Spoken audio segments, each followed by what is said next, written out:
The great chamber stretched across 3 kilometers of reinforced crystal and metal, floating in the dark silence of space. Outside the massive windows, a neutron star spun in its eternal dance, its light painting the assembled delegates in shades of blue and white.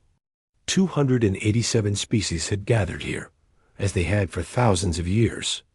To guide the fate of the galaxy. Ambassador Hyan stood at the human delegation's assigned position, a modest platform near the back of the chamber. From here, he could see the towering seats of the elder species, elevated high above the rest. 12 species held those honored positions. 12 species that had ruled the Galactic Council for 10,000 years. Hyan adjusted his formal jacket and glanced at Captain Yuna beside him. She stood rigid in her military uniform, her jaw tight with barely concealed frustration. On his other side, Dr. Tiemann clutched a data tablet close to his chest, his eyes scanning the crowd nervously. Today marked 50 years since humanity had joined the Galactic Council. 50 years of diplomacy, cooperation, and endless patience. 50 years of being told to wait, to learn, to prove themselves worthy. The chime rang 3 times, echoing through the vast space. Counselor Vex Prime rose from his elevated seat, his chitinous form gleaming under the lights. His species, the Vex, had been among the founders of the Council.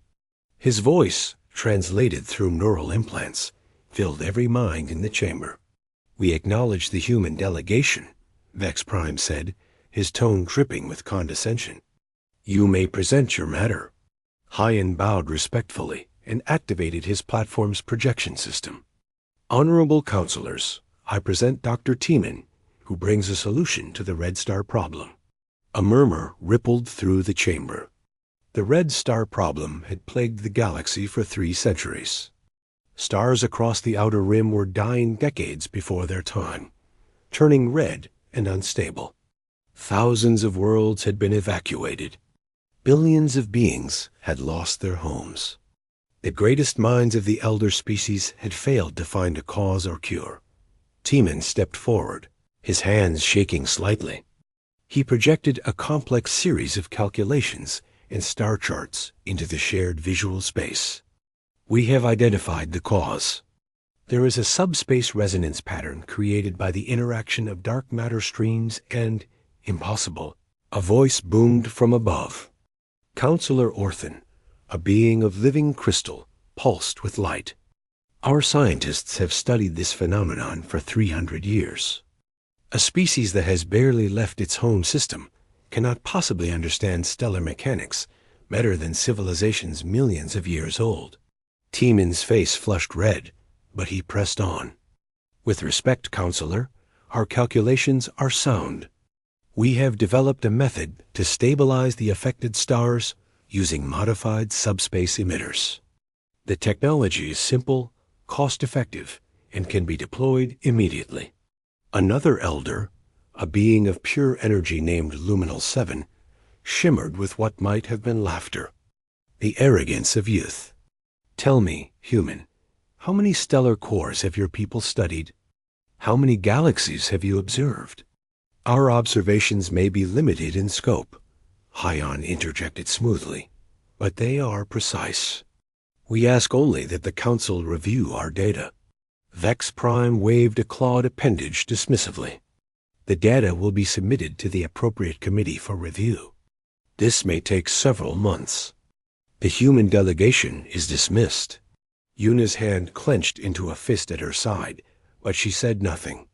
The 3 humans bowed and retreated from the platform. As they walked through the corridor back to their quarters, Tiemann finally spoke. They did not even look at it. 3 minutes. 3 minutes for work that took our best scientists 5 years. Hyan placed a hand on the younger man's shoulder. "I know, but we must be patient." "Patient?" Yuna stopped walking, turning to face Hyan. "We have been patient for 50 years. Every proposal we submit disappears into their committees. Every innovation we share gets credited to elder species. Every request for full membership status, it's delayed another decade. Hyan sighed, his diplomatic mask slipping for just a moment. What would you have me do, Captain? We are one species among hundreds. The elders control every vote that matters. Then maybe we should stop asking for their permission, Una said quietly. Back on Earth, Chairman Dowan sat in his office overlooking the Pacific Ocean. The sun was setting, painting the water gold and crimson. His personal communicator chimed with Hyan's report from the council session. He read it twice, his expression growing darker with each word. 50 years. They had spent 50 years playing by the council's rules, believing that cooperation and contribution would earn them respect. Instead, humanity remained classified as a junior member, a species whose votes carried no weight and whose voice could be silenced at any elder's whim. Dowan pulled up another file, one that few people were authorized to see. It contained records of every human contribution to the Galactic Council over the past 5 decades. The list was staggering. Humans had introduced revolutionary agricultural techniques that had saved 14 species from famine. They had developed medical treatments that stopped 3 separate plagues. They had designed ships that were faster, more efficient, and more reliable than anything the elder species used. They had mapped 400 previously unknown star systems and discovered viable colony worlds for species whose homeworlds were dying. And for all of this, they received polite thanks and continued subjugation. The communicator chimed again. This time it was Admiral Sora, broadcasting from the military command station in orbit. Chairman, we are receiving reports from the fringe colonies. There has been an attack. Dowan's blood went cold. Details. Pirates, sir. They hit 3 colonies simultaneously. One was ours. New Sol. Population 2.3 million. The word was hung in the air like poison, casualties. Dowan asked, though he already knew the answer would be devastating. Total, sir. The colony is gone. Dowan closed his eyes. New Sol had been humanity's pride, a thriving world where Korean settlers had built something beautiful on an alien world. Families, children, dreams, all gone. What about the council? Have they responded? They are calling an emergency session, Sora replied. Expected to begin in 48 hours. 48 hours. 2 days to organize a committee to discuss forming a task force to debate potential responses. Meanwhile, the pirates would be long gone, hidden in the vast darkness between stars. Dow and made a decision, then one that would change everything. He opened a secure channel to Hyan. Ambassador, how long would it take Admiral Sora to eliminate the pirate threat if we acted alone? There was a long pause. When Hyan spoke, his voice was careful, measured. Sir, acting without council authorization would be a violation of our membership agreement. I did not ask about agreements. I asked about time. Another pause. Then Hyan's voice came back, stronger now. 3 months. Maybe less if Sora is given full operational freedom. Tell the Admiral she has her authorization, Dowan said. And Hyan? At the emergency session, I want you to observe very carefully. I want to know exactly how the Council responds to the murder of 2 million humans. Yes, sir. Dowan ended the transmission and stood at his window, watching the sun disappear below the horizon. Darkness spread across the ocean like ink in water. The time for patience was ending. The emergency session began exactly 48 hours after the attacks, not a minute sooner. Ambassador Hyan watched as the counselors filed into their elevated seats with the same leisurely pace they always maintained. There was no urgency in their movements, no sense that millions had just died. Vex Prime called the session to order with 3 strikes of his ceremonial staff. We gather to address the unfortunate incident at the fringe colonies. The human delegation may speak first, as they suffered the greatest loss. Unfortunate incident. Hyan felt something cold settle in his chest at those words. He stood and bowed, then activated the holographic display. Images appeared in the center of the chamber. The burned remains of New Seoul, twisted metal where homes had stood, scorched earth where children had played. 2.3 million human lives were taken, Hyan said, his voice steady despite the rage building inside him. But we were not the only victims. The Krill colony lost 800,000. The Finari settlement lost 500,000. These pirates are organized, well-armed, and growing bolder.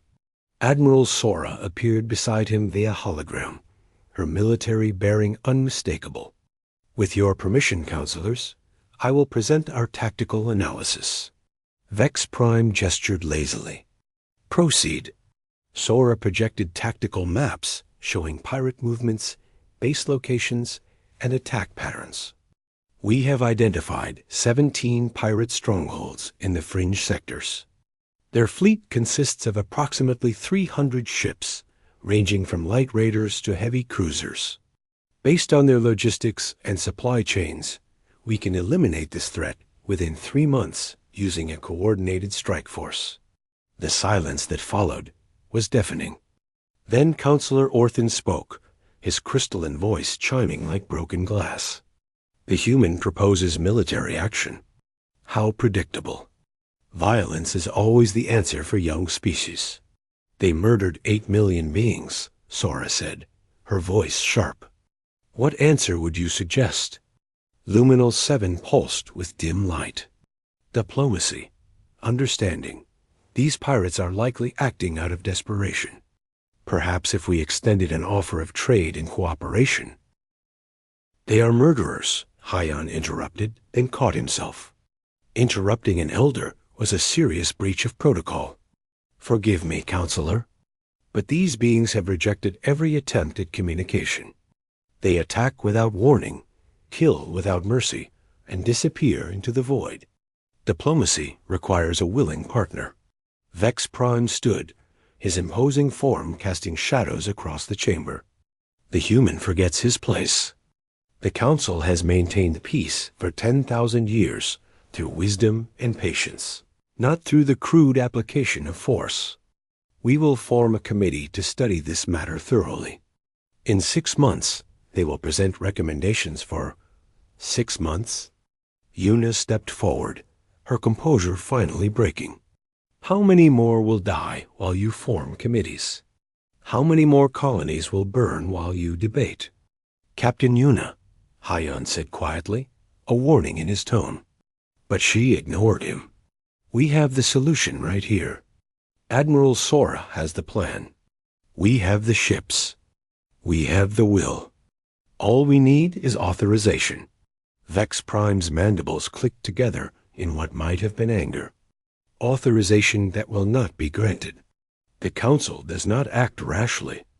We will proceed with proper deliberation, and the human delegation will respect our decision. The session continued for 7 more hours. Committees were formed. Subcommittees were appointed. Proposals were made to study the possibility of forming task forces to investigate potential diplomatic outreach programs. Not once did anyone suggest actually stopping the pirates. When it was finally over, Hyan, Yuna, and Sora gathered in the human delegation's secure conference room. Timin was there too, along with a dozen other key personnel. This is insane, Yuna said, pacing the length of the room. They are going to talk while people die. Hyan sat heavily in his chair.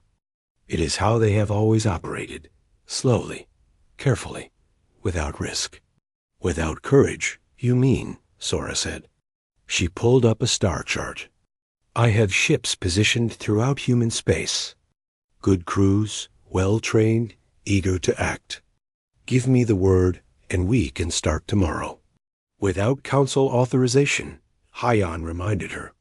That would be a massive violation of our membership agreement. To hell with their agreement, Yuna snapped. What good is membership if it means watching our people die? Timin spoke up quietly. I have been doing some research into the Council's archives. There is something you all need to see. He projected a series of documents into the air. Technical specifications, research papers, patent filings. As Hyan read through them, his blood began to boil. "This is our work," he said slowly. "The agricultural techniques we developed, the medical treatments, the ship designs, all of it credited to elder species." "It gets worse," Tiemann said. He pulled up another file. "Remember my presentation about the red stars? The one they dismissed as impossible?" He showed them recent council bulletins. The elder species had implemented the exact solution Tiemann proposed. Stars across the outer rim were stabilizing. Worlds were being saved. And the council was taking full credit, claiming their own scientists had achieved the breakthrough. "They stole it, Unibreath. They dismissed your work, then stole it and claimed it as their own." "Not just mine," Tiemann said. "I went back 50 years. Every major human innovation has been appropriated. They have been systematically taking credit for our contributions while keeping us powerless." Hyan stared at the documents, decades of evidence spreading before him. All those years of patience, of cooperation, of believing that if humanity just proved themselves worthy, they would earn their place. It had all been a lie. The elders did not want partners. They wanted servants who would innovate while they maintained control. His communicator chimed. Chairman Dowan's face appeared. "Ambassador, report." Hyan explained everything. The dismissive response to the attacks, the endless committees, the stolen research. When he finished, Dowan was quiet for a long moment. "How long before the next attack?" Dowan asked. "Intelligence suggests 3 weeks," Sora replied. "They are targeting the Mirren colonies next. Estimated casualties could reach 10 million. And if you act now, we can stop them. Not just this attack. All of them. We have located their bases. We have the firepower. We can end this threat permanently." Dowan nodded slowly. "Do it. Full authorization. Protect those colonies." "Sir," Hyan said carefully, "the Council will be furious. They could expel us." "Let them," Dowan said. "I am tired of asking permission to defend our people. Admiral Sora, you have your orders. Captain Yuna, coordinate with our allies. Any species that wants to help is welcome. Ambassador Hyan, I need you to keep the Council distracted. Let them debate and form committees. Buy Sora the time she needs." The channel closed. For a moment, no one spoke. Then Sora smiled, a fierce expression that was all teeth. "Finally," she said, "time to remind the galaxy what humans are capable of." 2 weeks later, Hyan stood in the council chamber listening to Vex Prime drone on about the formation of the Diplomatic Outreach Exploratory Committee. Behind him, hidden in encrypted channels, reports were flooding in from the fringe. Human ships, supported by volunteer vessels from a dozen species tired of council inaction, had struck at 17 pirate bases simultaneously. The attacks were surgical, precise, devastating. In 48 hours, 90% of the pirate threat had been eliminated. The remaining groups were scattered, broken, running for their lives. The Mirren colonies were safe. Tens of thousands of other colonies were safe. The fringe was secure for the first time in years. And then the council found out. Vex Prime's roar shook the chamber. Treachery. Violation. The humans have acted without authorization. They have defied the council's wisdom. Hyan stood calmly as accusations flew. Other elders demanded punishment, sanctions, even expulsion. Through it all, he remained silent, waiting. Finally, Vex Prime turned his full attention to Hyan. "What have you to say for this outrage?" Hyan looked up at the elder species in their high seats. He thought of New Soul. He thought of 50 years of stolen work. He thought of committees and delays while people died. "I request permission to address this chamber one final time," he said quietly, "before we make our decision." Something in his tone made Vex Prime pause. "Granted. The full council will convene tomorrow. You will explain yourselves." Hyan bowed and left the chamber. Behind him, the elders began arguing among themselves. Already certain of their righteousness, they had no idea what was coming. The council chamber had never been this full. All 287 species had sent their representatives, summoned to witness humanity's judgment. The air thrummed with anticipation and whispered conversations. Some delegates looked angry, others curious, and a few appeared almost hopeful. Ambassador Hyan stood at the human platform with Captain Yuna beside him. Behind them, holographic projections showed representatives from Earth. Chairman Dowan waited in one window, his expression carved from stone. Admiral Sora stood in another, still wearing her combat uniform. Having just returned from the fringe, Vex Prime struck his staff 3 times. The chamber fell silent. "We are gathered to address the humans' flagrant violation of council law. They have acted without authorization.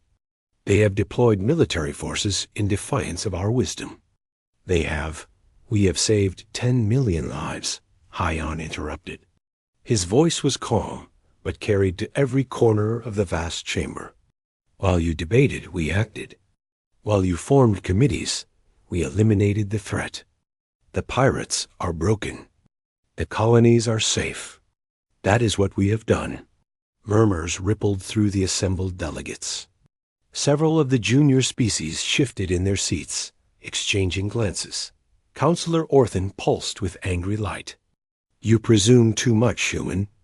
The Council's deliberative process has maintained galactic peace for 10,000 years. Your impatience and violence are the marks of a species too young for true civilization."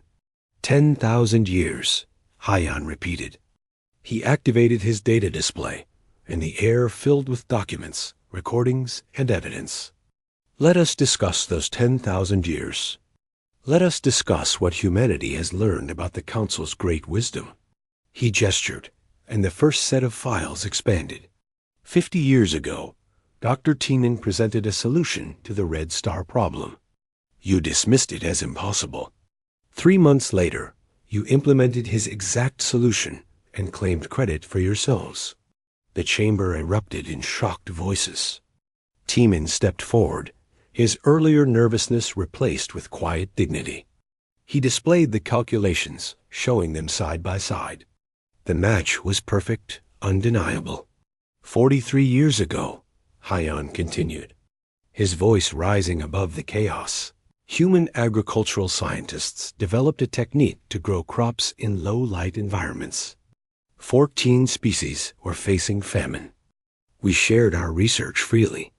The Council archives now credit this breakthrough to the Vex. More files appeared. Side-by-side comparisons of human research papers and Council publications. The dates told the story. Every human innovation appeared in Council records months later, credited to elder species. Medical treatments that stopped 3 plagues. Ship designs that improved efficiency by 40%. Mining techniques. Water purification systems. Navigation algorithms. Hyan's voice was cold now, each word dropping like a hammer. 50 years of human innovation. 50 years of you taking credit for our work while keeping us powerless. Vex Prime slammed his staff down. Lies, propaganda. The humans seek to. The evidence is in your own archives, Hyan cut him off. Every document is time-stamped. Every file is verified. You did not just dismiss our contributions. You stole them. You have been systematically appropriating human innovation for half a century. Yuna stepped forward, her military bearing commanding attention. And when we needed you, when our people were dying, what did you do? You formed committees. You debated diplomatic outreach to murderers. You told us to be patient while millions burned. Chairman Dowan's hologram expanded, his presence filling a portion of the chamber. We came to the council seeking partnership. We believed in your ideals. We thought that if we proved ourselves capable, contributed our knowledge, and showed patience, we would earn respect. Instead, we found a system designed to keep us subordinate, a hierarchy that cannot tolerate equals. Luminal 7 pulsed urgently. You are making a grave mistake. Without the Council's protection, humanity will be vulnerable. You need us. Do we? Hyan asked quietly. He pulled up another set of files. Let me show you what else we have discovered. Trade routes. The Council claims to maintain galactic commerce, but 60% of all trade moves through human-protected lanes. Neutral space that we patrol, that we secure, that we maintain at our own expense. The data painted a damning picture. Human ships ensured safe passage between species that hated each other. Human mediators resolved disputes that would have led to war. Human technology formed the backbone of systems that billions relied upon daily. Medical stations across the galaxy, Hyan continued. 80% of emergency medical personnel in the fringe are human. We volunteer for the dangerous posts that no elder species will touch. When plague strikes a remote world, when disaster hits an unimportant colony, it is humans who respond. He pulled up communication logs. The subspace relay network that connects this entire galaxy. Who maintains it? Who repairs it when it fails? Who operates the relay stations in hostile space? Not the elders. U.S. Always us. Admiral Sora's hologram brightened. The pirate threat you could not stop. We eliminated 90% of their forces in 2 weeks. The remaining groups are fleeing. We did not do this with some overwhelming military advantage. We did it with determination, with skill, and with the willingness to act. Hyan let the silence stretch, watching the faces of delegates throughout the chamber. Some of the junior species were nodding now, understanding dawning in their expressions. The elder species sat rigid, their superiority challenged for the first time in millennia. You call us young, Hyan said finally. You call us impulsive, violent, unwise. But we have held your galaxy together while you sat in your high seats and congratulated yourselves on your ancient wisdom. We have saved species you deemed too unimportant to help. We have solved problems you called impossible. We have bled and died maintaining a system that gives us no voice and no respect. He took a breath, and the chamber held its breath with him. We are done. 3 simple words, but they landed like explosions. Delegates surged to their feet, shouting questions, denials, protests. Vex Prime's voice boomed over the chaos. You cannot simply leave. Your membership is bound by treaty. You have obligations. Chairman Dowan's hologram expanded further, his voice carrying the weight of 8 billion humans behind it. Those treaties included provisions for equal treatment and respect. You have violated them consistently for 50 years. Therefore, we are exercising our right of withdrawal. Effective immediately, humanity is no longer a member of the Galactic Council. Hyan pulled up a final document, broadcasting it to every screen in the chamber. Our terms are simple. All human trade agreements are void. All technology licenses are revoked. All military support agreements are canceled. The 340 joint stations and facilities, built primarily with human labor and resources, will be evacuated by Council personnel within 30 days. This is madness. Orthan's crystalline form blazed with light. You will cripple yourselves. The galaxy will turn against you. Will it? Yuna asked. She gestured to the assembled delegates. How many of you have benefited from human help? How many colonies were saved by human doctors? How many disputes were resolved by human mediators? How many trade routes rely on human protection? Throughout the chamber, junior species delegates were looking at each other, having quiet conversations. The message was clear. Humanity was not alone in their frustration. Vex Prime drew himself up to his full height, his voice dripping with contempt. You need us more than we need you. You are one species among hundreds. Without the Council's structure, you will be isolated, vulnerable, weak. Within a year, you will come crawling back, begging to be readmitted on any terms we offer. Hyan met the Elder's gaze without flinching. We survived ice ages before we reached the stars. We survived plagues that killed half our population. We survived wars that nearly destroyed our world. We clawed our way up from caves to space stations through sheer determination and refusal to surrender. We do not need masters. We never did. He turned to address the entire chamber, his voice ringing clear. To the elder species, we say this: we tried. We came in peace, we offered friendship, we gave freely of our knowledge and our blood. You responded with theft and contempt. That is your choice, and you will live with the consequences. To the junior species, we say this: you are welcome to join us. We are building something new, something without elders, something where every voice matters equally. Chairman Dowan smiled, and there was no warmth in it. This chamber built its power by keeping species divided and dependent. You taught us that we are stronger together. Thank you for the lesson. We will not forget it. Admiral Sora's hologram saluted crisply. All human personnel, begin evacuation procedures. We are going home. Throughout the massive station, alerts began sounding. Human workers left their posts. Human ships undocked from bays. Human personnel sealed their quarters and headed for departures.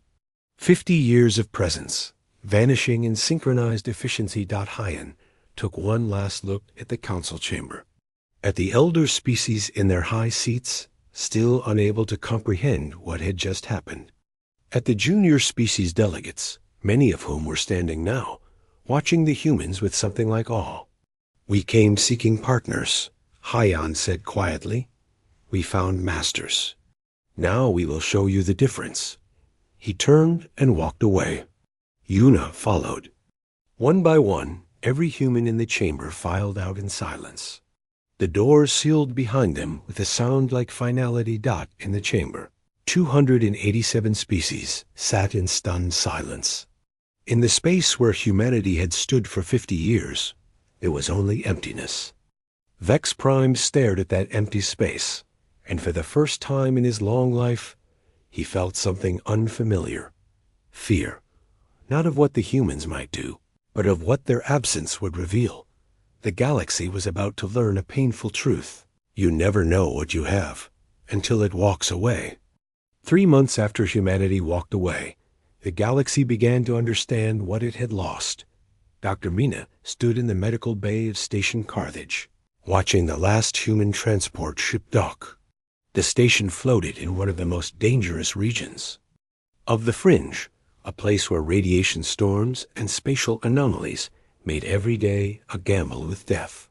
For 20 years, Mina had treated patients here, beings from dozens of species who had nowhere else to turn. Doctor, you cannot leave us, the Krill station administrator pleaded. His scaled hands trembled as he held out a data pad showing the patient roster. We have 300 critical cases. The nearest council medical facility is 6 weeks' travel away. These people will die. Mina felt the weight of those words, but her orders were clear. All human personnel were returning to human space. No exceptions. I'm sorry, she said, and meant it. I have contacted the Council Medical Authority 17 times requesting replacement staff. They say they are processing my request. Processing, the administrator repeated bitterly. My people are dying, and they are processing requests. A junior medic, a young Fenari woman named Sella, approached. The other species will help, surely? The Vex have excellent doctors. The Orthans have advanced medical technology. The administrator laughed, a harsh sound without humor. The Vex will not send doctors to the Fringe. Too dangerous, they say. The Orthans demand payment we cannot afford. Before the humans came, stations like this simply had no medical care at all. We die, and the elders do not care, because we are not important enough. Mina boarded her transport, with a heavy heart, joining the thousands of other humans evacuating from across the galaxy. Through the viewport, she watched Station Carthage grow smaller. She knew what would happen. Some patients would survive. Most would not. And the Council would add their deaths to a statistical report that no one would read. On the other side of the galaxy, Engineer Ji-hoon shut down the last subspace relay node he would ever maintain. The relay was part of a network that spanned thousands of light years, connecting distant sectors and enabling communication across the void. Humans had built 70% of these nodes. Humans maintained almost all of them. His Krill assistant, a man named Torin, watched in disbelief. But who will keep the network running? These relays require constant maintenance. If they fail, entire sectors will go dark. Ji-hoon showed him the maintenance logs. I have submitted requests for Council technicians to take over. They say they are reviewing the matter. Reviewing, Torin whispered. How long will that take? Knowing the Council? Months. Maybe years. The relays will fail long before then. Some of these nodes are operating on margins so thin that they need checking every few days. Ji-hoon nodded grimly. I know. I have been keeping them alive through constant work. Without that work, ... He let the implication hang in the air. You cannot do this, Torin said desperately. The entire galactic communication system depends on these relays. Trade, diplomacy, emergency calls for help. If they go dark, billions will be cut off. Then perhaps the Council should have thought of that before treating us like servants, Ji-hoon replied. He powered down his tools and headed for the transport bay. Behind him, the relay node hummed, stable for now. But in 3 days, maybe 4, it would begin to drift out of alignment. In a week, it would fail completely. And there was no one left to fix it. In the Council chamber, Counselor Vex Prime stared at the reports flooding his terminal. Trade routes were collapsing. Without human protection, species that had relied on neutral zones were refusing to ship through hostile space. Commerce between old enemies had ground to a halt. The economic impact was already catastrophic and growing. Worse by the day, medical stations were sending desperate requests for help. The Council had medical personnel, technically, but none willing to work in the dangerous regions where humans had volunteered. The fringe was suffering. Remote colonies were suffering. And people were dying. Communication nodes across the galaxy were failing. The relay network was degrading faster than anyone had predicted. Sectors were going dark. Entire regions were becoming isolated. Council technicians were scrambling to respond. But there were too few of them, and they lacked the expertise that humans had developed through decades of hands-on work. And then there were the red stars, the stars that humanity had saved. The Council had implemented Timon's cure and taken credit for it, but they had never truly understood the underlying science. Now, 3 months later, the stars were becoming unstable again. Whatever the humans had done, it required constant monitoring and adjustment. Without that attention, the problem was returning. Vex Prime called an emergency session. The elders gathered, their usual confidence replaced by barely concealed panic. The situation is deteriorating, Orthan reported, his crystalline structure pulsing with dim, worried light. We have lost effective control of 40% of established trade routes. Economic projections suggest complete collapse within 6 months if this continues. Luminal 7 shimmered anxiously. The relay network is failing faster than we can repair it. We simply do not have enough trained personnel. The humans had thousands of engineers working on maintenance. We have dozens. What about the medical crisis? Asked Counselor Vreen, a being of flowing liquid metal. The reports from the fringe are disturbing. We are seeing death rates increase by orders of magnitude. We have offered financial incentives for medical personnel to volunteer for fringe duty, another elder replied. So far, we have received 3 applicants. 3 for 300 stations. Vex Prime felt something he had not experienced in centuries. Genuine fear. Not fear of an external enemy, but fear of their own incompetence being exposed.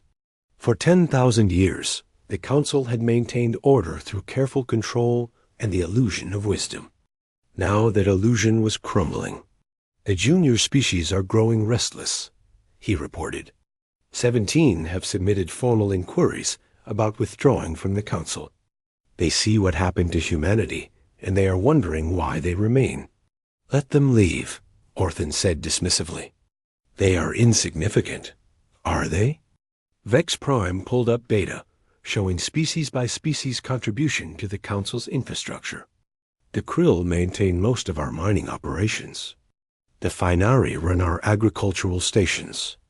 The Mirren handle waste processing and recycling. We have treated these species as servants for so long that we forgot they perform the essential work that keeps our civilization functioning. The chamber fell silent as that reality sank in. The elder species had power, yes. They had advanced technology and ancient knowledge. But the actual operation of the galaxy, the daily work of maintaining stations, treating patients, moving cargo, and keeping systems running, that had all been done by the species they dismissed as insignificant. We need the humans back, Luminal 7 said finally. Admit it, we need them. We need all of them, Vex Prime corrected. The humans were simply the first to realize how much power they actually held. If the junior species unite and withdraw, we lose everything. He pulled up another file, one that made his mandibles click in frustration. Intelligence reports showed that humanity had not been idle. In 3 months, they had established what they called the Independent Coalition. 23 species had left the Council to join. More were negotiating to follow, and what these species were building was terrifying to the elder species. They had created a governing structure with no hierarchy. Every species had equal votes. Every voice mattered. Decisions were made quickly, by consensus, with no committees or endless debates.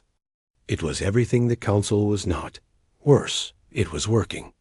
The coalition was expanding, prospering, growing stronger by the day.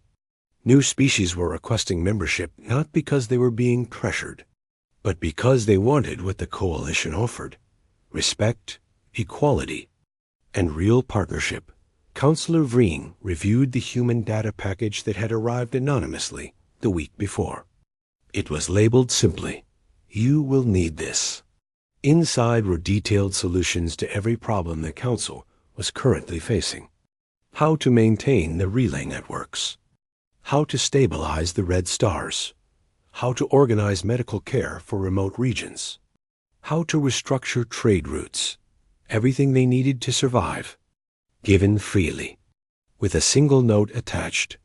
We were never your servants. We could have been your friends.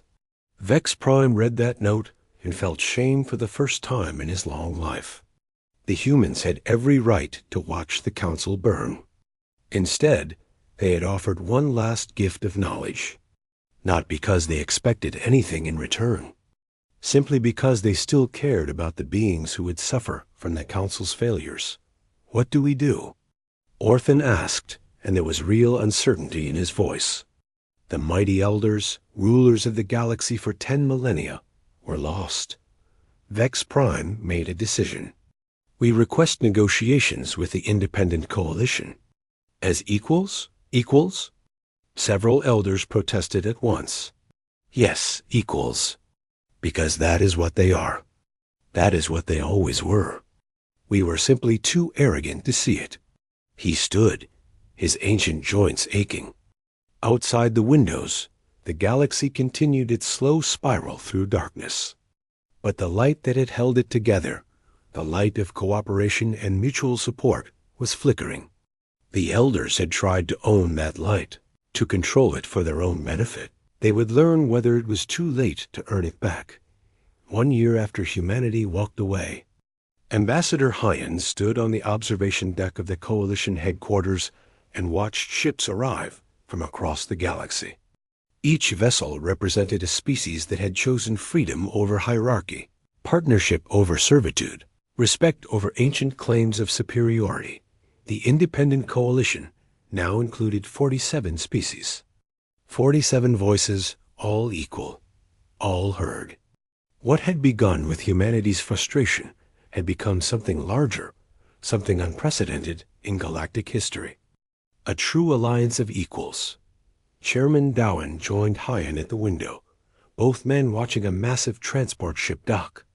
It carried the latest species to request membership, the Torvin, bringing with them expertise in energy systems that would benefit the entire coalition.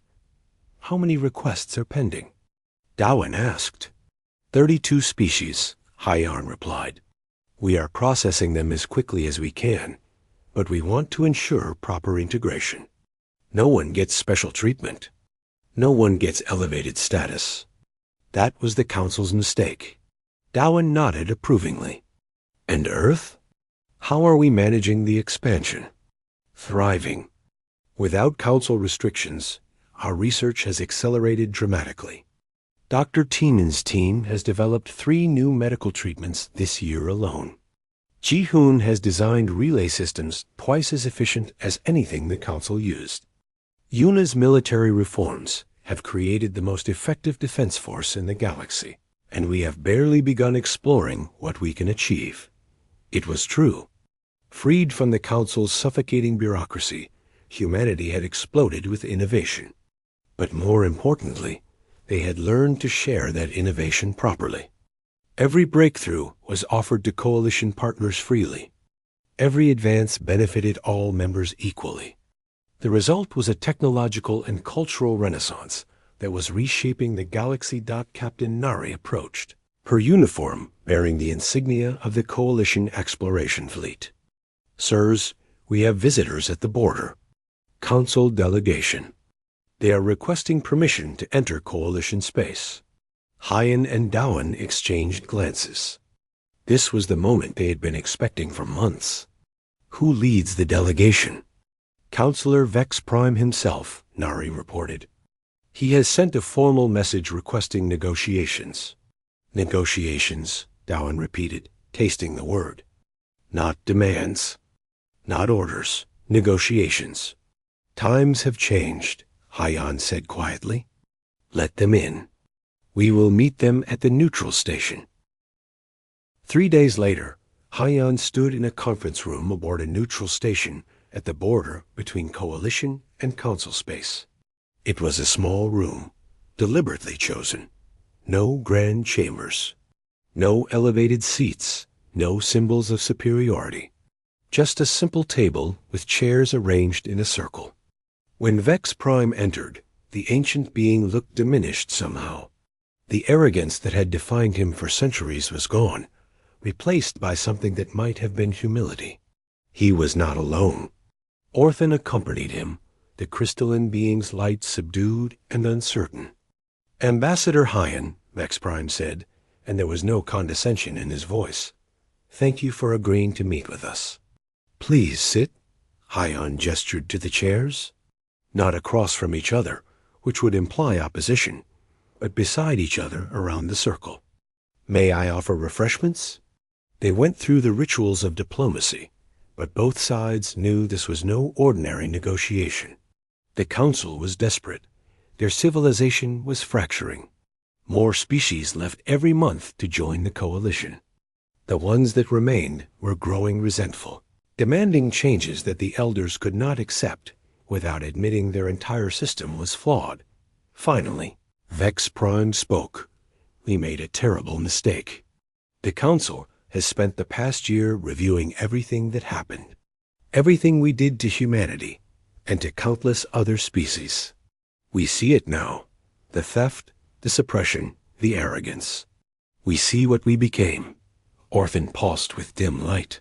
The galaxy has changed. We tried to maintain our control, our old ways. But the systems are failing. Trade has collapsed. Communication is sporadic. Medical care in remote regions is non-existent. The problems we could ignore when others solved them are now crushing us. You sent us the solutions, Vex Prime continued. The data package with all the information we needed. You could have let us fail. Let millions die.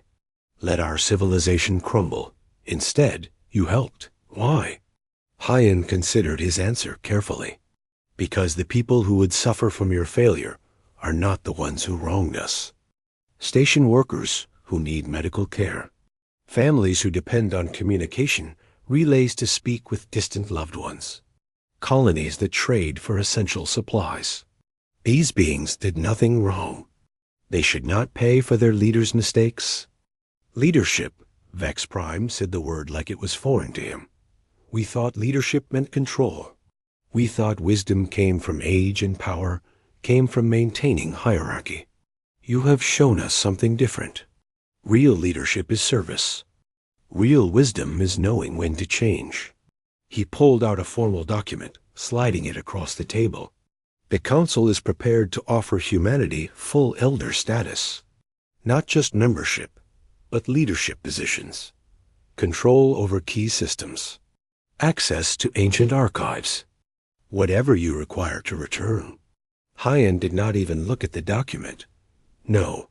Silence filled the room. Vex Prime's mandibles clicked in confusion. But surely, you want influence? Power?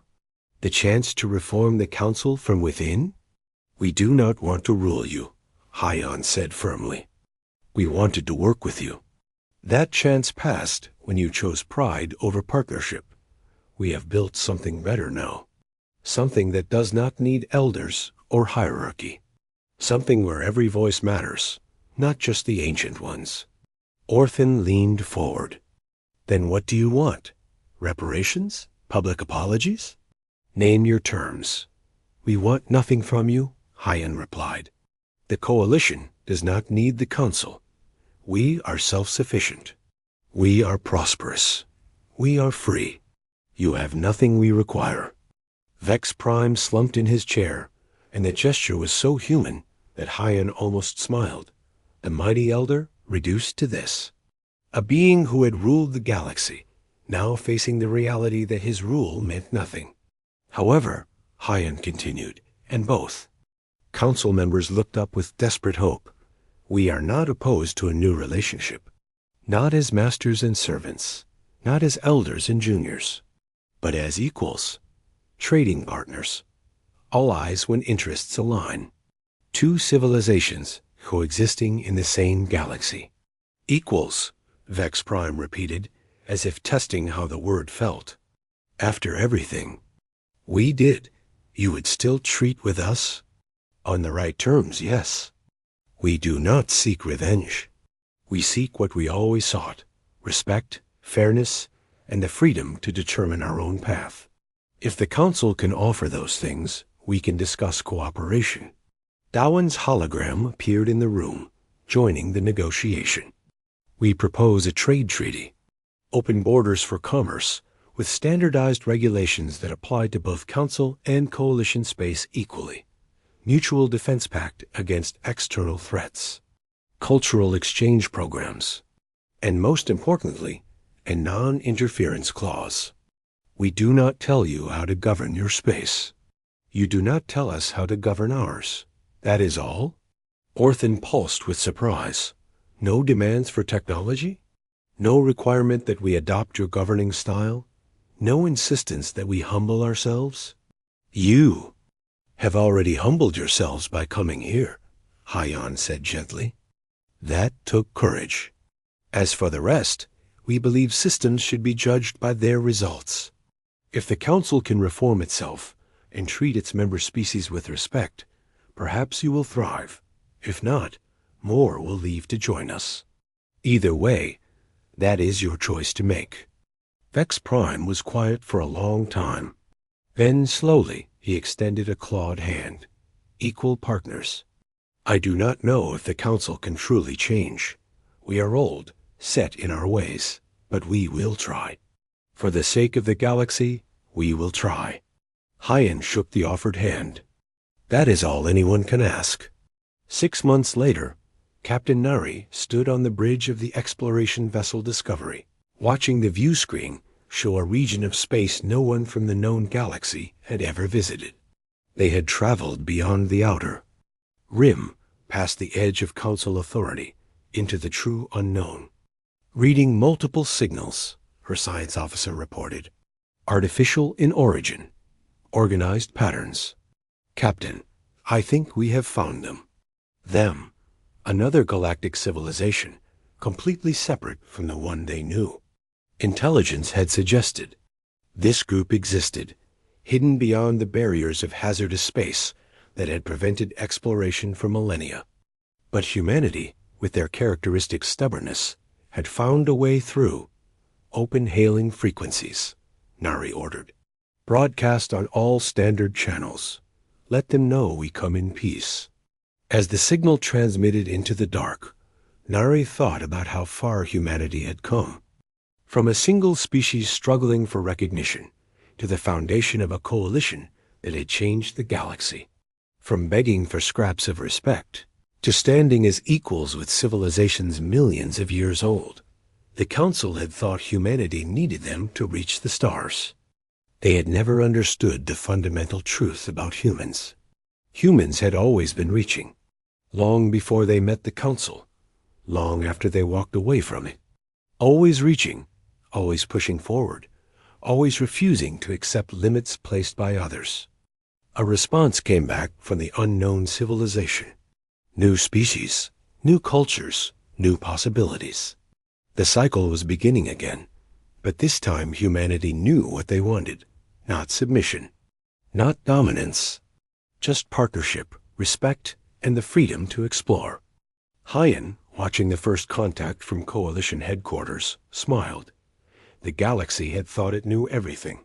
Ancient species with ancient wisdom, convinced that age equaled understanding. They had learned a hard lesson. Sometimes the youngest voice in the room is the one that sees most clearly. Somewhere in Council space, Vex Prime watched the same broadcast. The humans were already moving beyond them, finding new partners, building new relationships. The Council was being left behind, forced to reform or fade into irrelevance. He thought about Hyan's final words to him. We were never your servants. We could have been your friends, could have been, past tense. That chance was gone, lost to pride and arrogance. But perhaps, if the Council truly changed, if they learned the lessons humanity had taught them, there might still be a future. Not as rulers of the galaxy, but as one civilization among many. Equal partners in the endless work of building something better. The stars turned overhead, indifferent to the struggles of those who lived beneath them. But the beings who looked up at those stars, whether human or alien, young species or ancient, were writing a new story. A story where every voice mattered, where respect was earned, not demanded, where walking away was sometimes the bravest choice of all. Humanity had walked away, leaving the Council frozen in shock. And in doing so, they had changed the galaxy forever.